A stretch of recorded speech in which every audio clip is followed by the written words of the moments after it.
அது கொசுக்களுக்காக போடுறது கிடையாது. அது ஒரு கவுன்சிலர் ஒரு ரிக்வெஸ்ட் பண்ணதுனால இது மாநகராட்சியில் அறிவிப்பாவோ அனௌன்ஸ்மெண்ட்டாவோ போட்டது கிடையாது. ஏன் ஜன்னலில் கொசு வலை போடணும்? ஜன்னலில் கொசு வலை போட்டால் தானே அதிகமாக செலவாகும். சாக்கடையில் கொசு வலையை போட்டா என்ன, கொசு வலை இல்லாத நகரம் என்ன சென்னை மாநகரம். அதற்கு மேயர் பிரியா அவர்களுக்கு வாழ்த்துக்கள் அப்படின்னு சொல்லிடலாம்.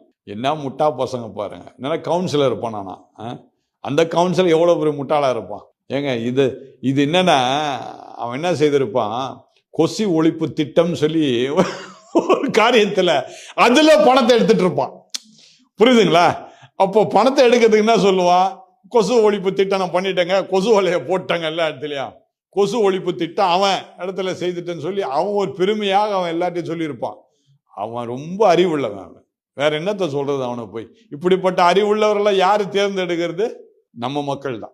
அதனால கொஞ்சம் நல்லாவே பார்த்து நீங்க தேர்ந்தெடுங்க. இல்லைன்னா கொசு உங்க வீட்டுக்குள்ள பூந்துரும். சாக்கடையில் இருக்காது, சாக்கடையை விட்டு வீட்டுக்குள்ள வந்துடும். அதுக்கு தான் மூடிடுறான் சாக்கடையை அவன்.